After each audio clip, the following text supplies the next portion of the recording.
Hi!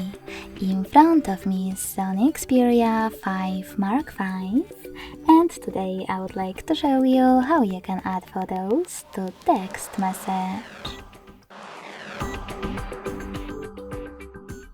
First of all, open Messages app and select or create a chat. Then tap on this little icon at the bottom left corner of a camera and the photo. Now you can click on your photos right away or select folders and select them from here. Wherever you decided, as you can see, all of selected photos were successfully added. Thanks so much for watching. If you enjoyed this video, don't forget to leave a like, comment and subscribe.